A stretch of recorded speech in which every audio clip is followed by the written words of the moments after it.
Hola, ¿qué tal? Buenas tardes, noche ya para ustedes.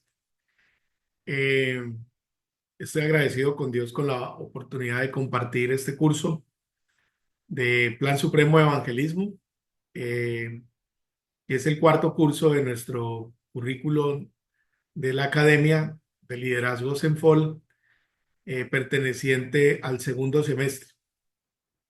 Eh, Después de haber mirado el material de autoridad espiritual con Tere, pues nos corresponde abordar este curso, que en la práctica será como un ejercicio de la autoridad espiritual del Señor sobre los poderes de la tierra para traer salvación al corazón de las personas. Tenemos unos propósitos que será comprender el plan de Dios para el evangelismo. Dos, unirnos al plan de Dios, disfrutar del compañerismo con el Espíritu Santo al servir en el ministerio y cumplir la gran comisión de nuestro Señor Jesucristo en esta generación. Este curso estará ligado también con el siguiente, que será el de dones espirituales, que será otra manifestación del ejercicio de esa autoridad espiritual.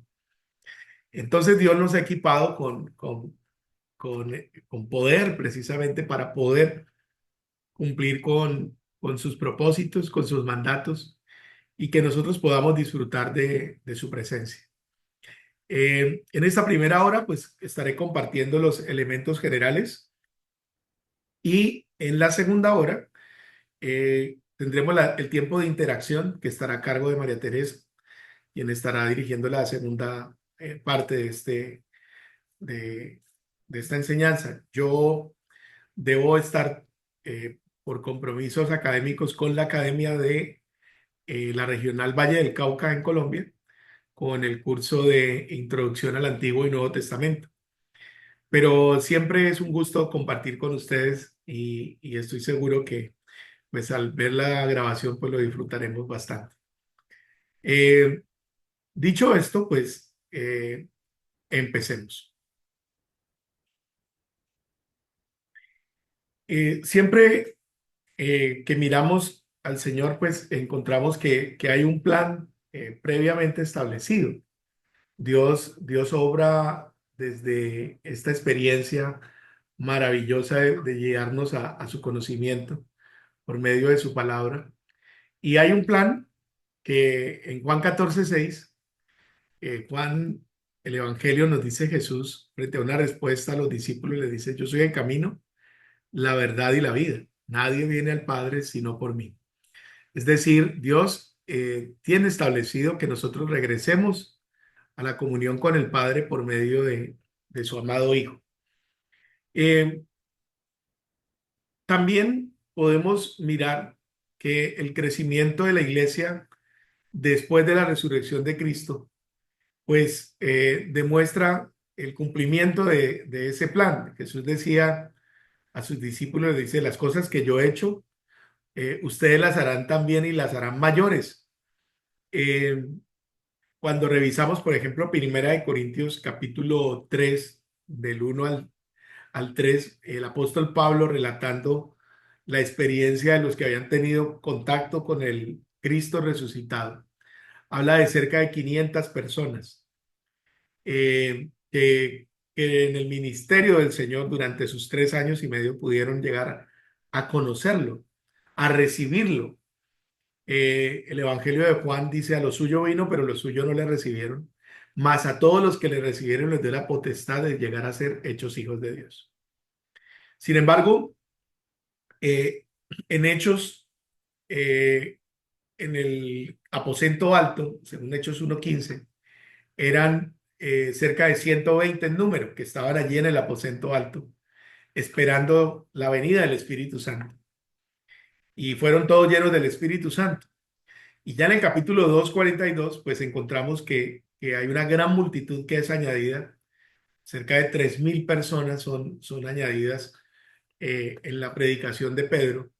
Y después, mediante otro hecho portentoso, un milagro tremendo, cerca de 5.000 personas llegaron también al conocimiento de la fe. Entonces, es notable el crecimiento de la iglesia. es notable que nosotros podamos ver este crecimiento y ese plan de Dios al decirle a sus discípulos que su iglesia se habría de extender hasta lo último de la tierra.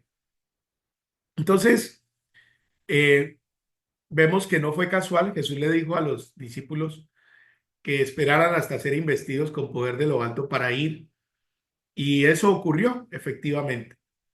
Eh, en la primera predicación pública de labios del apóstol Pedro, vemos cerca de 3.000 personas que fueron añadidas en ese gran discurso.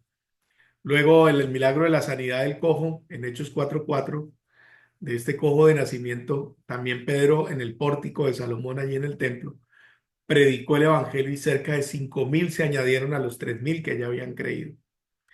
Y en Hechos 5:14 se nos narra cómo por medio del ministerio y las señales de los apóstoles, muchas personas iban llegando a la fe, aún los sacerdotes se unían a la fe, y hombres, niños, mujeres eran partícipes o partícipes de la gracia de Dios por medio de la llenura del Espíritu Santo. Hay varios momentos en que se nos dice que todos fueron llenos del Espíritu Santo. Así que esta será una marca característica de la iglesia en el primer siglo, fundamental en todos para poder llevar el ministerio adelante.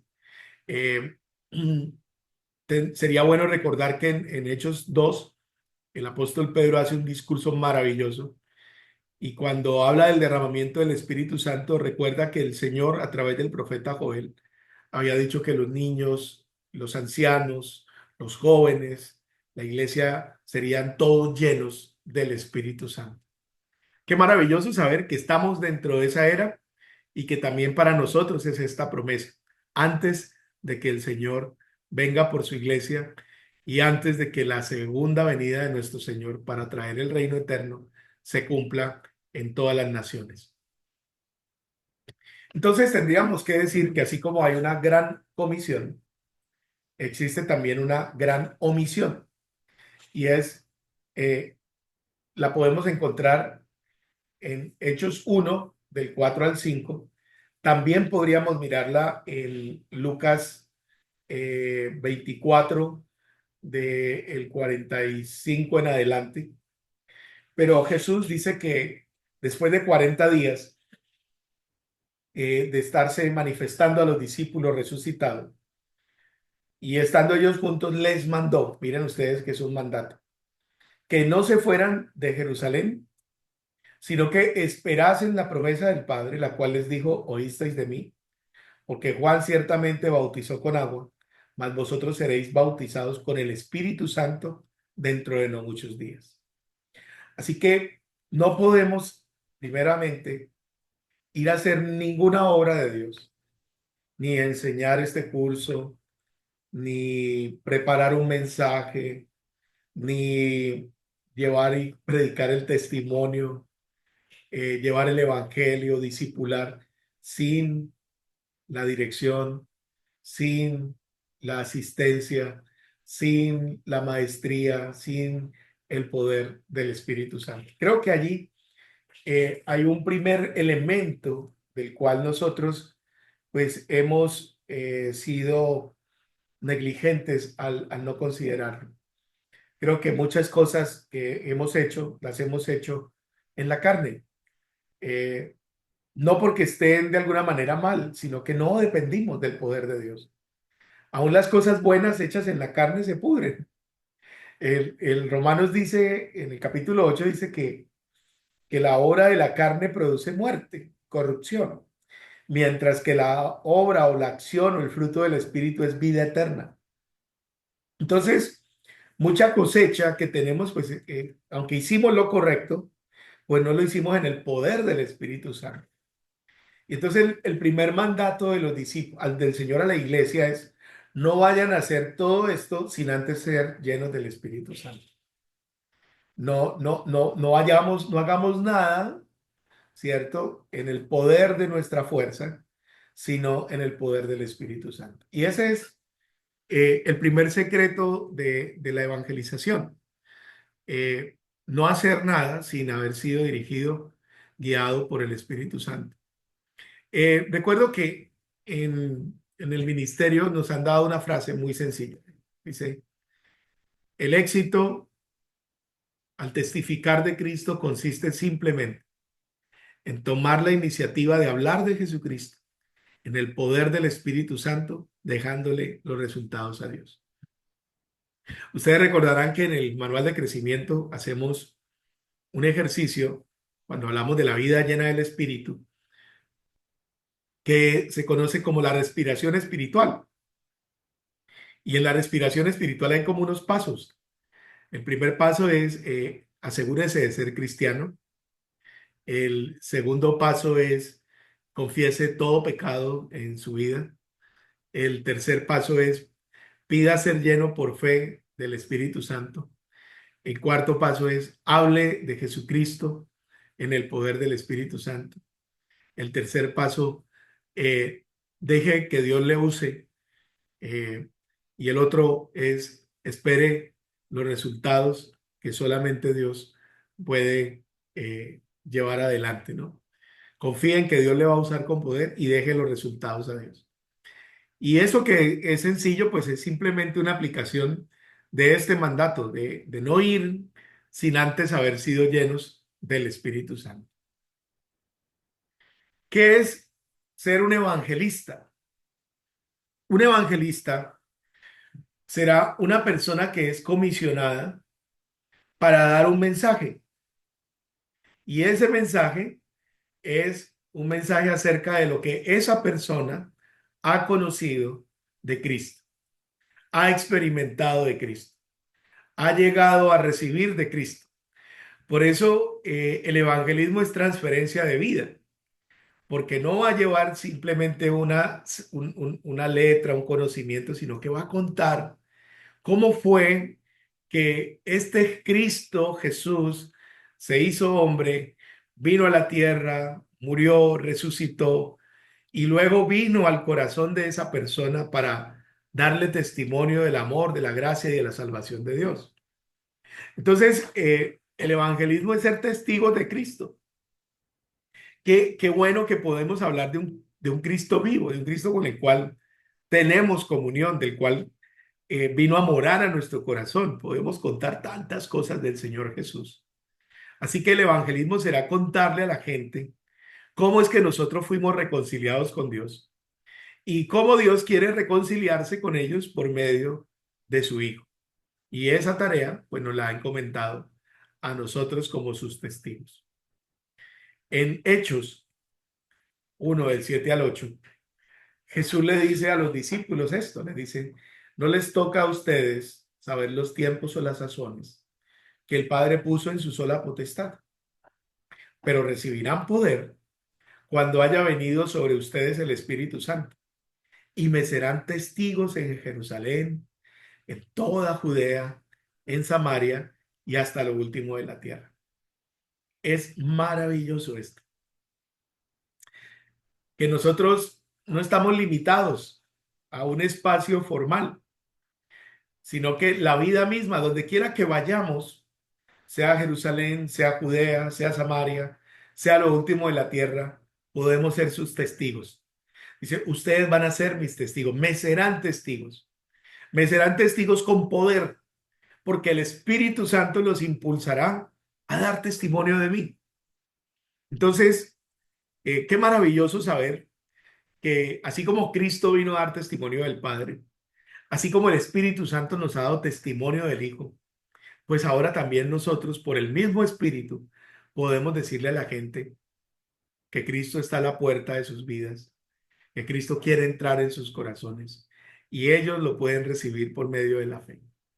En medio de todo esto, cosas maravillosas están sucediendo, porque la obra del Espíritu Santo es potente. El Espíritu Santo ha preparado el corazón de las personas a través de diversos momentos, circunstancias, para que ellos escuchen el mensaje, para que ellos sepan que quien les está hablando un testimonio verdadero.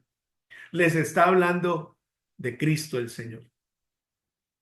Así que Jesús dice que seamos sus testigos. problema es que a veces somos más testigos de nosotros, más testigos de los hombres, más testigos de las instituciones y no damos testimonio de Cristo. Pero si alguno tiene a Cristo, si alguno ha conocido a Cristo, pues definitivamente que podremos dar testimonio de nuestro Señor.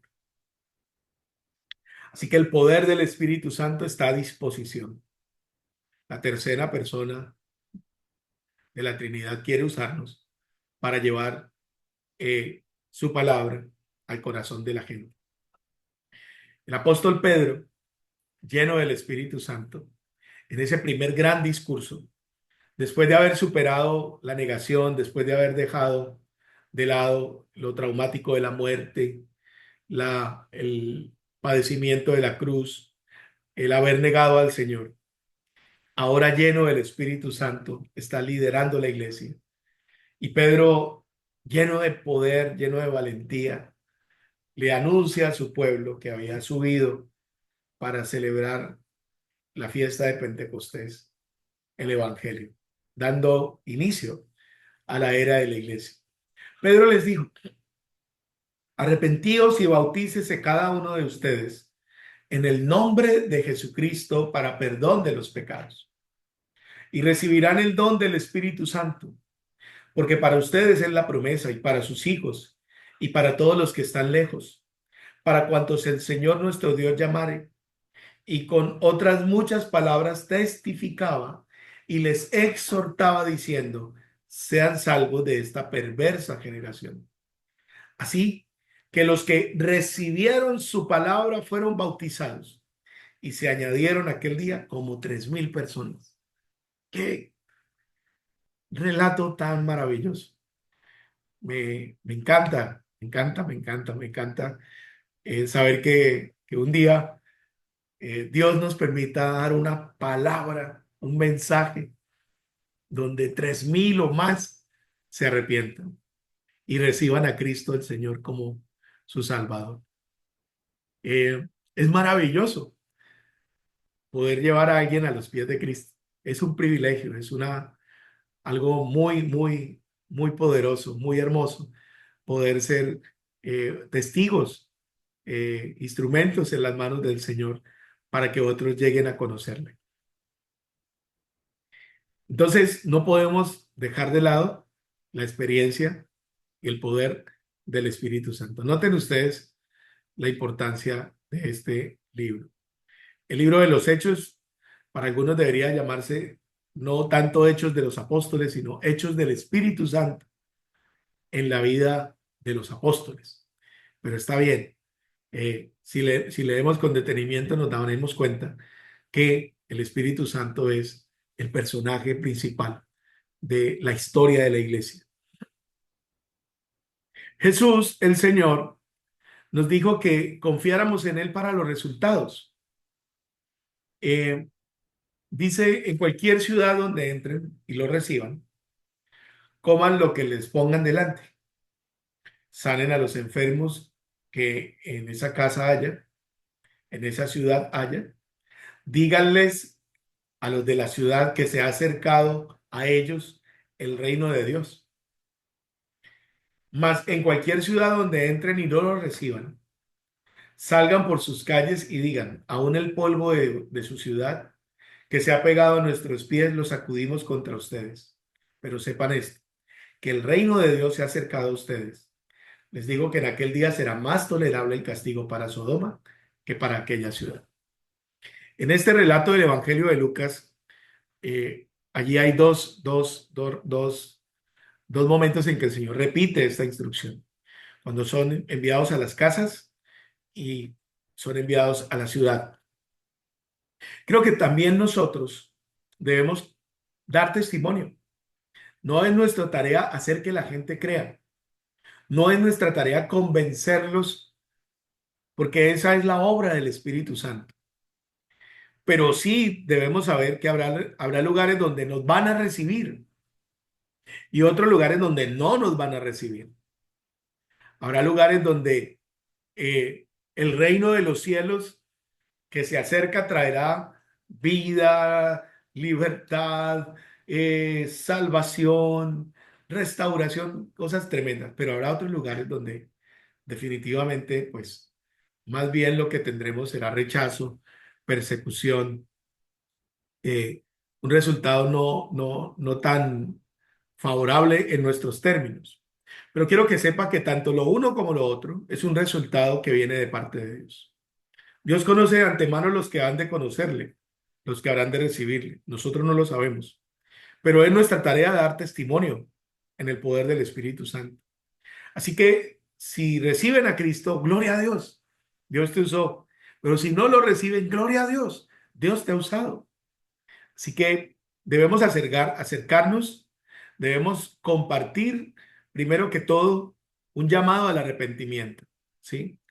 Sanar a los enfermos, acercar el reino de los cielos a la gente, pero no dependerá de nosotros si ellos lo aceptan o no. De todo corazón, yo deseo que toda persona a la que le comparto de Cristo reciba al Señor. No todos lo han hecho, pero me doy cuenta que la gran mayoría de la gente eh, recibe al Señor. No sé, es un misterio cómo es que el Espíritu Santo engendra a los hijos de Dios, porque es nacer de la palabra y del Espíritu.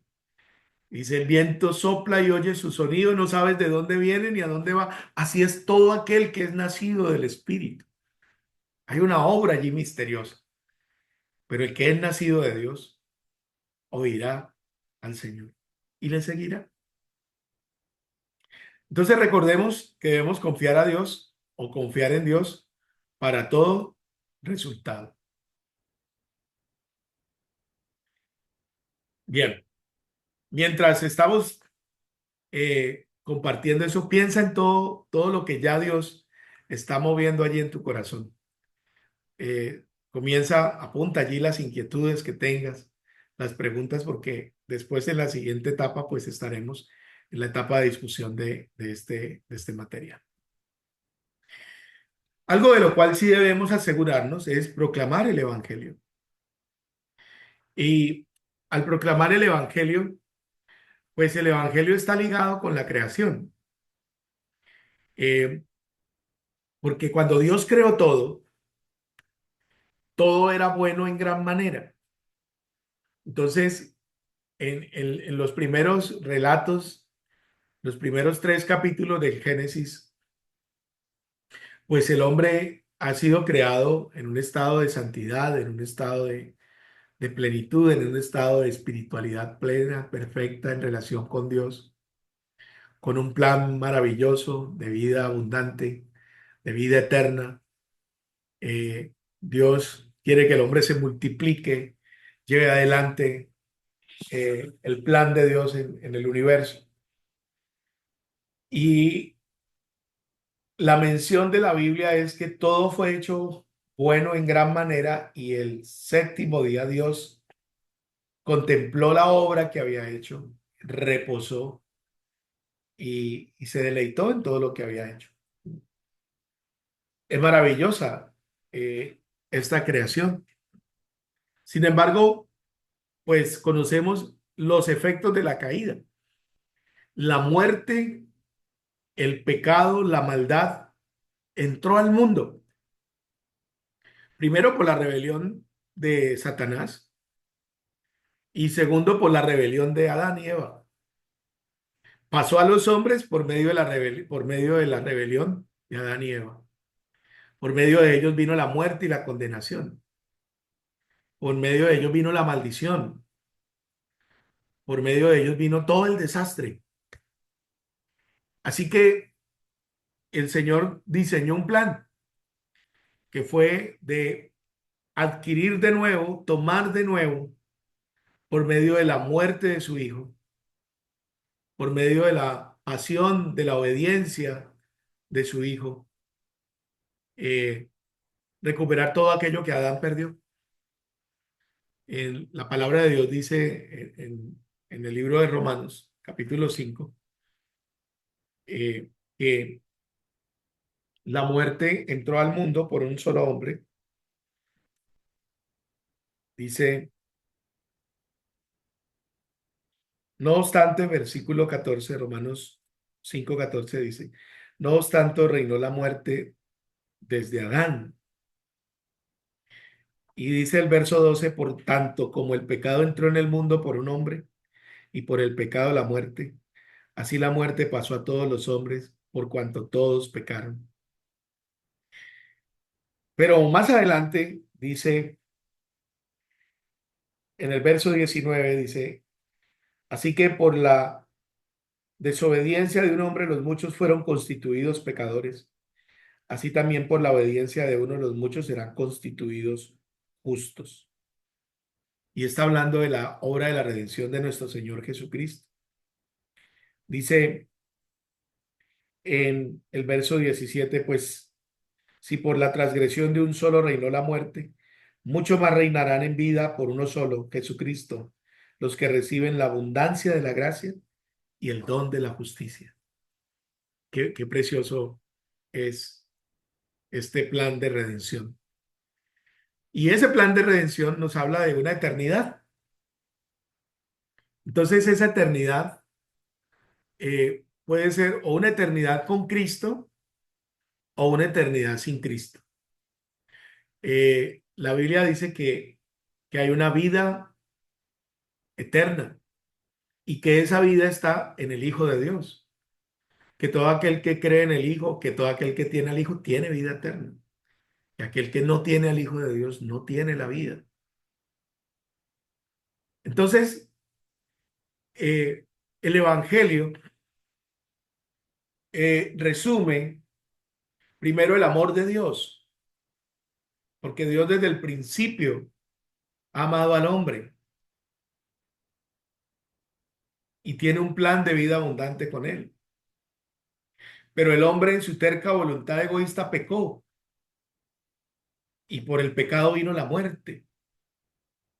Y aunque el hombre trata de volver a reconciliarse con Dios por su propio esfuerzo, no puede, porque está muerto espiritualmente, está destituido de la gloria de Dios, está separado de Dios, es enemigo de Dios. Así que Dios envió a su Hijo en forma y en semejanza de hombre, y este Hijo hecho hombre se hizo obediente en todo a Dios, en todo, hasta la muerte.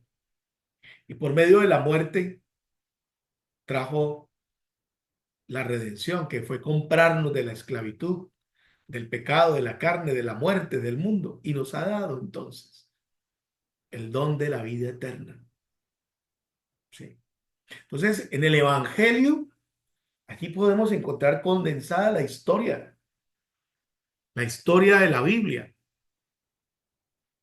este misterio que ahora ha sido revelado a los hombres, que es Cristo Jesús el Señor, la esperanza de gloria para todo hombre, para el judío y para el gentil, para todos, para que todo aquel que en él cree no se pierda, sino que tenga vida eterna. Entonces, recuerda, creación, caída, redención, eternidad. Cuatro, cuatro conceptos muy importantes, desde donde podemos explicar este plan contenido en las Escrituras a las personas al momento de compartirles el Evangelio. Así que la fe en Jesucristo es el medio de gracia por excelencia. La gracia de Dios es recibida por medio de la fe en Jesucristo. En Efesios capítulo 2, versículo 8 y 9, dice lo siguiente: porque por gracia sois salvos por medio de la fe, y esto no de vosotros, pues es don de Dios, no por obras, para que nadie se gloríe. Qué maravilloso. Que esa medida de la fe es el instrumento a través del cual el Señor salva a los hombres. Romanos bellamente lo expresa también en el capítulo 10, versículos 8 al 10. Dice Romanos 10, del 8 al 10, lo siguiente.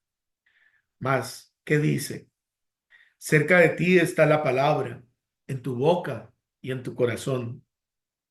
Esta es la palabra de fe que predicamos, que si confesares con tu boca que Jesús es el Señor y creyeres en tu corazón que Dios le levantó de los muertos, serás salvo, porque con el corazón se cree para justicia, pero con la boca se confiesa para salvación.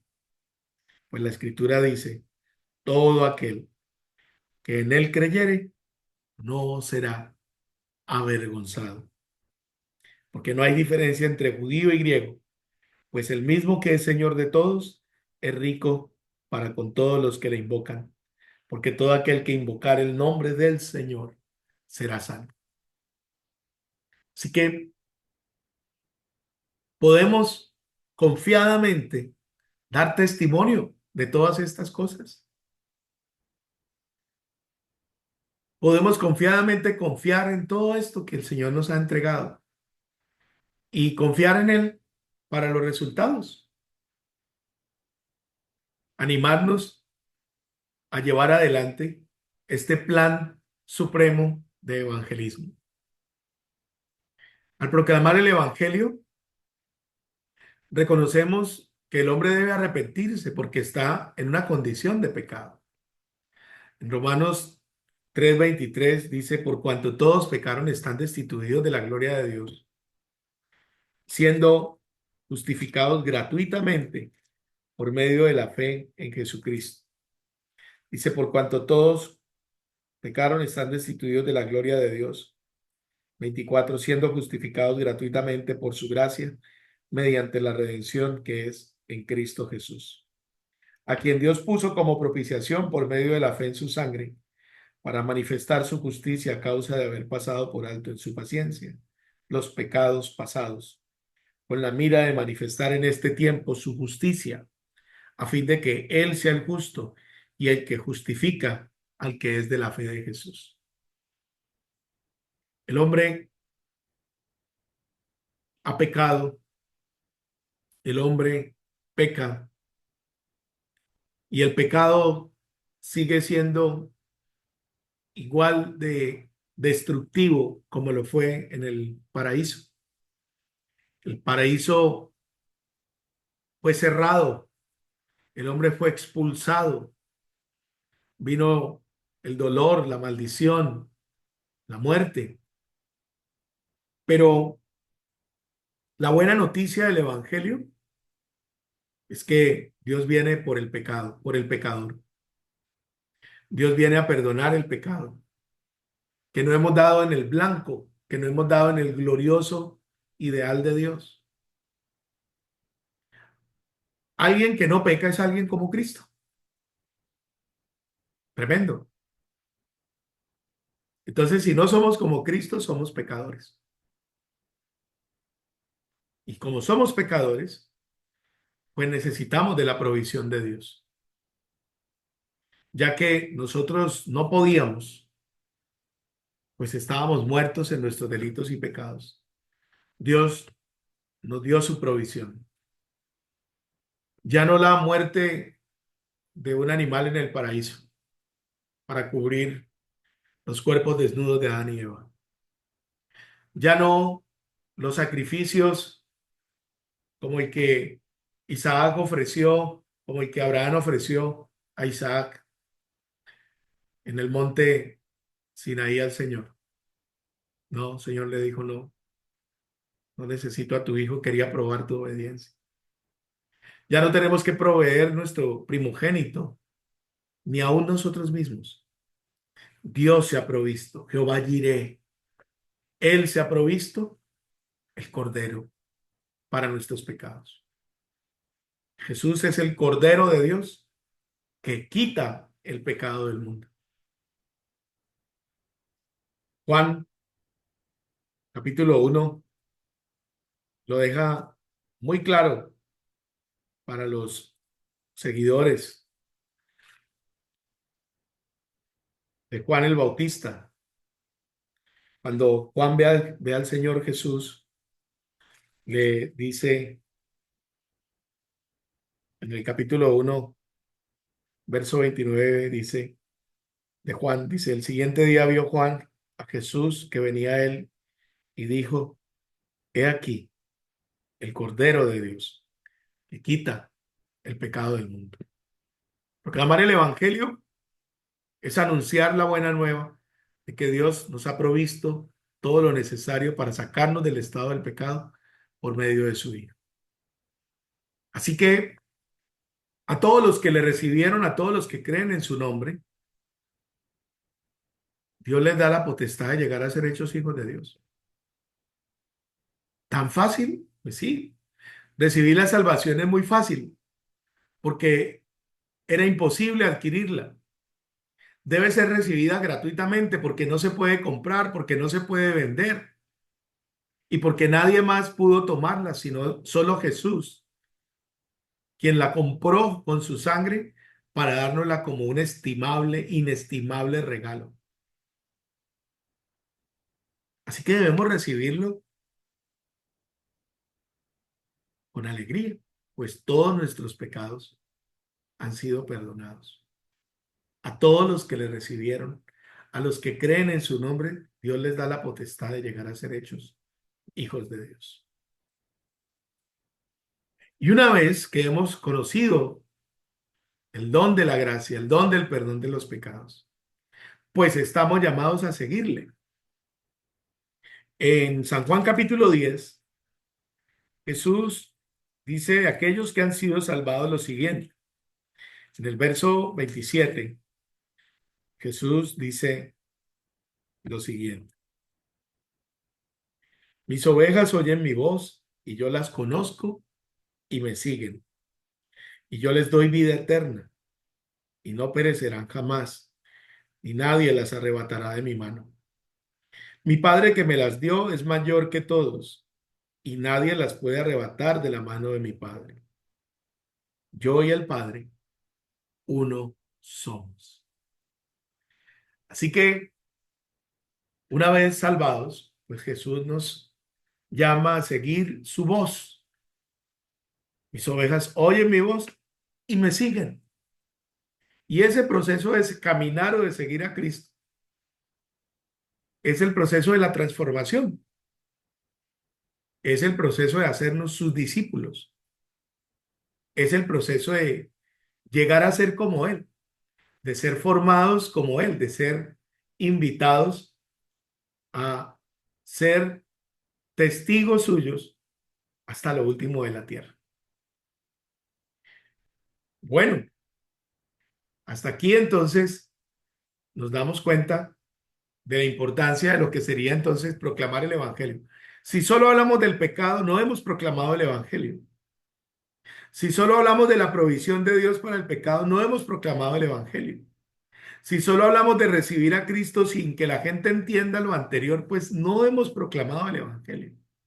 Si invitamos a la gente a caminar con Cristo sin haberle anunciado todo el consejo de Dios, no hemos proclamado el Evangelio. Entonces, debemos tener en mente anunciar completo el mensaje. ¿Sí? ¿Por qué el pecado? Porque cuando Jesús empieza su ministerio, en Mateo 4:17 dice que se fue al norte, se fue a la tierra de Zabulón, de Neftalí, a Galilea de los gentiles, y comenzó a predicar: arrepentidos porque el reino de los cielos se ha acercado a vosotros. La entrada es la entrada del arrepentimiento. Pero ¿en qué nos hemos de volver a Dios? En que hemos andado en rebelión, andando según el consejo del príncipe de este siglo, el hijo, el principado que ahora opera en los hijos de desobediencia. De ahí fuimos rescatados de la potestad de las tinieblas al reino de su amado Hijo, por medio de la fe en Cristo. Bien, entonces,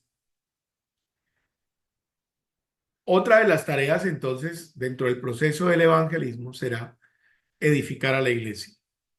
¿Qué hacemos entonces con todos estos hermanos que llegan? Pues debemos recibirlos, debemos también incorporarlos y compartir con ellos la vida de la fe, la vida de la gracia. Dice Hechos capítulo 2, 42 al 47 lo siguiente: y perseveraban en la doctrina de los apóstoles, en la comunión unos con otros, en el partimiento del pan y en las oraciones.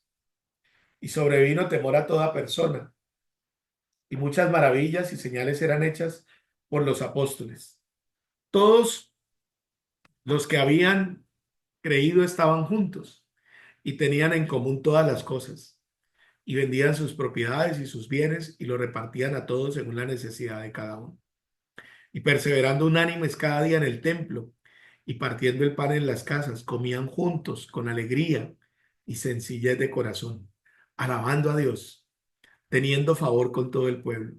Y el Señor añadía cada día a la iglesia los que habían de ser salvos. Entonces la iglesia es también una comunidad de todos aquellos que particularmente hemos recibido a Cristo, somos integrados a una familia. Y tenemos allí unos llamados particulares. Debemos perseverar en la enseñanza que hemos recibido. Mis ovejas oyen mi voz y me siguen. El que tiene mis mandamientos y los guarda, ese es el que me ama. El que recibe mi palabra, recibe al que me envió. El que guarda mi palabra no guarda solo mi palabra, sino la del Padre que me ha enviado. Entonces, los discípulos y la iglesia en el primer siglo perseveró en la enseñanza de los apóstoles. Perseveró en mantener la comunión unos con otros. Perseveró en compartir la cena del Señor como un símbolo de unidad, como un símbolo del pacto. Perseveró también en compartir la carga de la oración de unos por otros. Y en ese sentido la iglesia está siendo edificada. El temor de Dios vino entonces a las personas que estaban alrededor de las casas del templo, el lugar donde se reunían los cristianos. Dios trajo una actitud favorable hacia él y hacia su iglesia. Muchas maravillas, dice, señales eran hechas por los apóstoles. El ministerio de la sanidad, de la liberación, el ministerio de la restauración, por el Espíritu Santo, fluyendo la vida de Dios en los cuerpos, en las mentes, en el espíritu, en todo nuestro ser, en la iglesia. Un espíritu de unidad, un espíritu solidario, donde no estábamos pensando de pronto en hacernos más ricos, sino en cómo poder compartir con la riqueza que tenemos a las necesidades de todos. Perseverando, dice, unánimes en el templo, partiendo el pan en las casas, compartiendo lo que se tenía con alegría, sencillez de corazón. Allí estaban los nobles, estaban los esclavos, allí estaban los judíos, estaban los gentiles, allí estaban los niños, estaban las mujeres, estaban las damas de la corte, pero estaban también las mujeres que habían sido rescatadas de la vida de los lugares bajos de las ciudades. Allí estaban todos, todos en un mismo espíritu, en un mismo corazón, unidos por la alabanza y la adoración al Señor. Y una comunidad en la cual Dios iba acercando a través de ese testimonio del Espíritu Santo a los que habían de ser salvos. Tenemos entonces como parte de la labor evangelística el cuidado por la iglesia, el cuidado por los creyentes. No solamente estamos preocupados por alcanzar a los no creyentes, sino que aquellos que han sido ganados necesitan también cuidado, necesitan también ánimo, necesitan también ser ministrados. Qué maravilloso testimonio que recibimos del libro de los Hechos. Así que hay dos énfasis en este plan de evangelismo. El primero podemos mirarlo en Marcos 16 del 15 al 20. Eh, Marcos 16 nos presenta la obra de la evangelización así. Jesús les dijo, id por todo el mundo y predicad el evangelio a toda criatura. El que creyere y fuere bautizado será salvo, mas el que no creyere será condenado. Y estas señales seguirán a los que creen. En mi nombre echarán fuera demonios, hablarán nuevas lenguas, tomarán en las manos serpientes, y si bebieren cosa mortífera no les hará daño. Sobre los enfermos pondrán sus manos y sanarán. Y el Señor, después que les habló, fue recibido arriba en el cielo, y se sentó a la diestra de Dios. Y ellos saliendo predicaron en todas partes, ayudándoles el Señor y confirmando la palabra con las señales que la seguían. Entonces, este es un ministerio de proclamación. Aquí vemos el evangelismo como una tarea de proclamar el evangelio a toda criatura. El que cree y se bautiza será salvo, dice, aquel que no cree, pues sabemos que ya ha sido condenado. Pero la iglesia avanza y manifiesta el poder de Dios para deshacer los poderes de las tinieblas, para lidiar con la enfermedad, para poder traer, despertar el espíritu, el corazón de la gente que está sumida en tinieblas, en esclavitud. Experimentar la protección de Dios, el favor de Dios, la ayuda de Dios a través de todas estas manifestaciones poderosas del Espíritu Santo para dar testimonio de la fidelidad del ministerio, de la iglesia. Todo aquel que crea en todo el mundo, vayan a todo el mundo, a toda criatura, a todo aquel que cree, será recibidor de todos estos beneficios maravillosos. Sanen a los enfermos. Qué bueno ver el respaldo de Cristo, ¿no? En la labor evangelística. Cuando vas a evangelizar, cuando vas a dar testimonio, dice el Señor quiere ayudarte. Dice el Señor, ellos salieron y predicaron y en todas partes les ayudaba el Señor confirmando la palabra con las señales. Entonces hay poder de Dios detrás de tu palabra. Hay poder de Dios detrás de tu testimonio. Hay poder de Dios en medio de toda tu debilidad o lo que sea, como hablábamos el domingo, hablando del testimonio de Ananías que discipuló a Saulo de Tarso. Este hombre con temor a causa del testimonio de Pablo, fue y lo ministró, le llamó, le habló del plan de Dios, oró por él para que fuera sanado y le fue restaurada la vista. Y Dios, por medio de Ananías, le dijo a Pablo cuáles eran los planes que él tenía para con él. Qué maravilloso que de esa misma manera Dios quiere usarte. Esa gran comisión también, pues tiene también otro aspecto que es expresado también en el Evangelio de Mateo. En el capítulo 28, yo más adelante pues volveré sobre ese capítulo. Mateo 28 nos dice que hagamos discípulos, que tenía que ver con la edificación de la iglesia. Entonces Mateo 28, del 18 al 20, dice lo siguiente.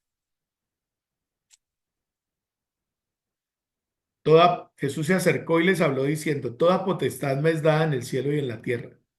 Por tanto, id y haced discípulos a todas las naciones, bautizándolos en el nombre del Padre, del Hijo y del Espíritu Santo, y enseñándoles que guarden todas las cosas que les he mandado. Y aquí yo estoy con vosotros todos los días hasta el fin del mundo. Amén. ¿Sí? Enseñar todas las cosas. ¿Sí? Experimentar el cuidado de Dios todos los días. Saber que Él viene y que cuida de nosotros, aún más allá del tiempo. Entonces, tenemos diferentes métodos de evangelismo, de los cuales pues ya hablaremos en particular en este curso. Voy a enunciarlos. El primero de ellos es el testimonio personal. A través del testimonio personal podemos tomar el ejemplo de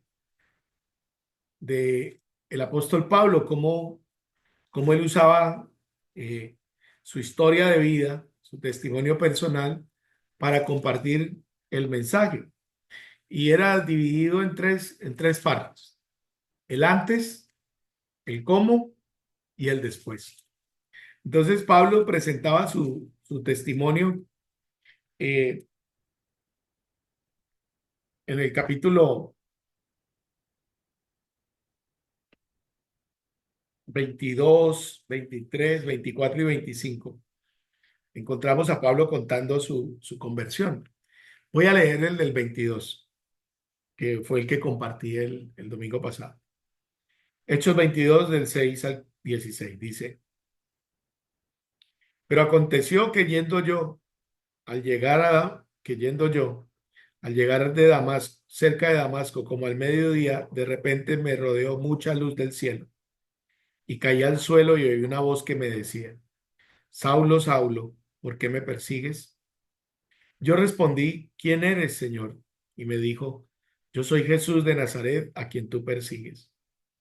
Y los que estaban conmigo vieron a la verdad la luz y se espantaron, pero no entendieron la voz que hablaba conmigo. Y le dije: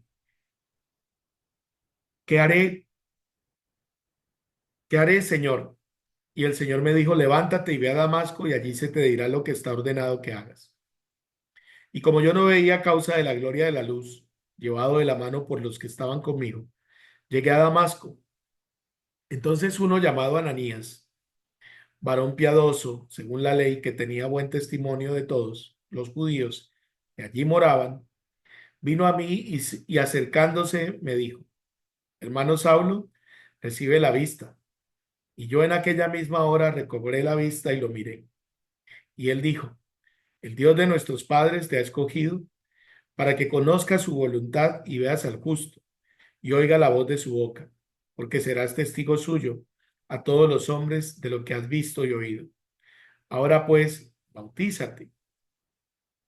¿Por qué te detienes?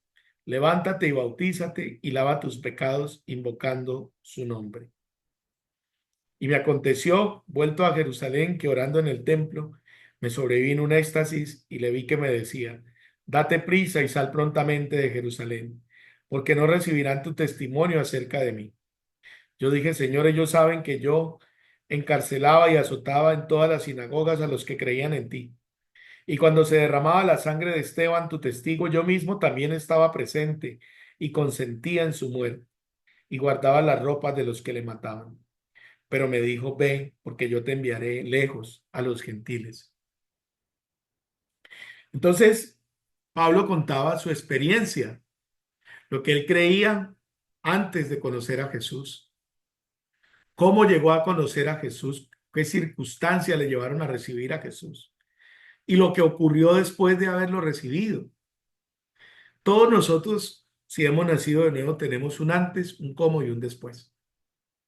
Y es un instrumento poderosísimo. En ese capítulo del 22 al 26, en tres oportunidades, Pablo va a usar su testimonio personal para presentar su defensa ante los que lo acusaban de ser un alborotador, de ser un blasfemo, de ser alguien que había profanado la fe de los hebreos y que además era un peligro para la paz del imperio romano. El testimonio personal es una poderosa herramienta porque tú eres un testigo. Y si eres un testigo, estás en capacidad de contar lo que eras o lo que creías antes, aun si estabas dentro de la iglesia. Muchas veces estamos en la iglesia, pero no hemos recibido a Cristo. Pero la iglesia es un poderoso instrumento para que lo conozcamos. Entonces, conocer al Señor, lo que ocurrió y cómo hoy tu vida está siendo transformada. En un mundo como este, podrán refutar muchas cosas, menos tu testimonio personal. Así que Jesús sabía que debíamos ser testigos con poder. Otro método que usamos, muy común, muy usado por nosotros en nuestro ministerio, son las cuatro leyes espirituales. La primera ley que nos habla del amor de Dios y el plan de Dios. La segunda ley que nos habla del hombre y del pecado del hombre. La tercera ley que nos habla de Jesucristo, de su amor, de su muerte, su resurrección para darnos vida eterna. Y la cuarta ley que nos habla de nosotros, que debemos recibir a Cristo como una decisión consciente y voluntaria en nuestro corazón como el Señor, el Salvador de nuestras vidas. Pedir que haga de nosotros una nueva criatura, que nuestro nombre esté escrito en el libro de la vida, pues nos hemos arrepentido de nuestros pecados y hemos confiado en su obra para el perdón de los mismos. Entonces, las cuatro leyes será un poderoso instrumento. Otros utilizan el método de la ley, que es anunciar las malas noticias. La mayoría de la gente dice que son buenas personas y normalmente utilizamos los 10 mandamientos, ¿no? Sí, las personas, ¿eres tú una buena persona? La gente dice, sí, soy buena persona. Le preguntamos, ¿alguna vez has mentido? ¿Alguna vez has tomado algo que no te pertenecía? ¿Alguna vez has mirado a alguien con deseos lujuriosos? ¿Alguna vez has blasfemado el nombre de Dios o contra Dios? ¿O has desobedecido a tus padres? Entonces, ¿cómo le llamamos al que miente? Mentiroso. ¿Cómo le llamamos al ladrón? ¿Cómo le llamamos al que roba algo? Ladrón. ¿Cómo le llamamos a aquel que maldice a Dios o a los padres? Blasfemo. ¿Cómo le llamamos a aquel que mira a alguien que no es su esposa o su esposo? Adúltero, adúltera. Entonces, si somos adúlteros, mentirosos, blasfemos, desobedientes a los padres, podríamos decir que somos buenas personas. Y es como una apertura para hablar del Evangelio y hablar de por qué el hombre, a pesar de que cree que es buena persona, es pecador y está separado de Dios. Y al anunciar la mala noticia, pues podemos anunciar la buena noticia. Pero Dios, que es rico en misericordia, envió a su Hijo en semejanza de hombre, viviendo una vida perfecta para que nosotros pudiéramos recibir el perdón de los pecados. Bien, ese es el método de la ley. Otras veces utilizamos otros métodos como el solarium, que son 50 imágenes a través de las cuales le pedimos a la persona que escoja una imagen de su situación de vida en el momento. Luego le pedimos que escoja otra imagen de la situación de vida que quisiera tener. Luego le pedimos que escoja una tercera imagen que represente cuán cercano o lejano está de Dios o cómo está Dios involucrado en su vida. Y a través de esas preguntas, pues tenemos la oportunidad de presentar el Evangelio, sea a través del testimonio personal de las cuatro leyes. El solario nos ayuda para abrir la conversación y que la gente nos hable de ellos antes de nosotros hablarles de Jesús. Otro método que utilizamos es la pulsera de colores, que trae el color amarillo, que nos habla de cómo Dios creó todo perfecto, en armonía, en paz, en vida eterna, en abundancia, en santidad, en justicia, donde no había mal. Luego tenemos la pulserita, el color negro, que es la caída, que representa el pecado, la oscuridad, la muerte, en la cual a causa del pecado el hombre cayó. Luego viene el color rojo, que nos habla de Jesucristo y de cómo Cristo en la forma de hombre ha venido para, por medio de su sangre, por medio de su muerte y su resurrección, traernos, rescatarnos de ese estado de muerte y de pecado para darnos vida eterna y perdón. Y por último, la, eh, la blanca, que es si recibimos a Cristo en nuestro corazón, nuestros pecados son perdonados, somos recibidos como hijos. Y la verde, que nos representa una vida nueva, una vida con esperanza, con un futuro glorioso en Cristo Jesús. Como notarán, van a encontrar muchos métodos. He mencionado estos métodos, pero en todos ellos debemos cubrir todas las etapas del Evangelio que mencionábamos anteriormente.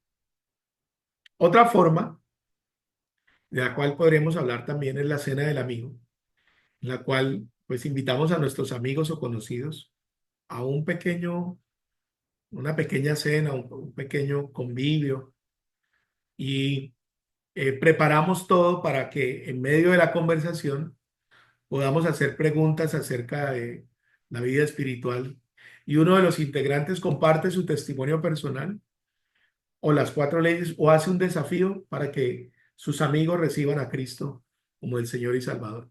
Esto tomando el ejemplo de Zaqueo, que invitó a todos sus amigos a que conocieran a Jesús en medio de una cena. Y los grupos vida, que ustedes ya conocen, que son grupos donde oramos por las necesidades, donde compartimos la palabra del Señor para edificar la vida de la gente, y en la cual pues la gente nueva llega y se integra, porque allí oramos por sus necesidades, porque allí los edificamos, y porque tenemos la oportunidad también en medio de un ambiente pequeño, eh, cálido, más bien privado, poder presentar el Evangelio. Y por todos, pues es animado esa decisión de fe. Algunos de ustedes conocen muy de cerca esta dinámica. Bueno, familia, entonces, dicho esto, en la próxima sesión estaremos hablando más en detalle de los métodos de evangelismo y después estaremos hablando del proceso del plan maestro de discipulado, que será una expresión de lo que significaría edificar la iglesia. Vamos a terminar aquí, vamos a orar y vamos a dar paso entonces a un periodo, un breve receso de 5 minutos. Y luego ustedes vendrán para compartir sus impresiones, preguntas y comentarios con María Teresa en la segunda hora de clase. Que Dios los bendiga. Nos vemos el próximo martes. Padre, te damos gracias por este encuentro. Gracias por tu palabra, porque ella es viva y eficaz. Gracias, Señor, por eh, invitarnos a ser parte de este ministerio de la reconciliación por medio de ser testigos eficaces de Cristo. Ayúdanos, capacítanos y, Señor, concédenos la gracia de llevar a otros la experiencia de la fe en tu Hijo Jesucristo. Gracias por este privilegio, Señor. Gracias por la llenura del Espíritu Santo. Gracias por todos aquellos que tú estás añadiendo, que tú estás trayendo, para que te conozcan a ti, el único Dios verdadero, y a tu Hijo Jesucristo, a quien has enviado. Te damos gracias en el nombre de Jesús. Amén. Nos vemos entonces. Saludos.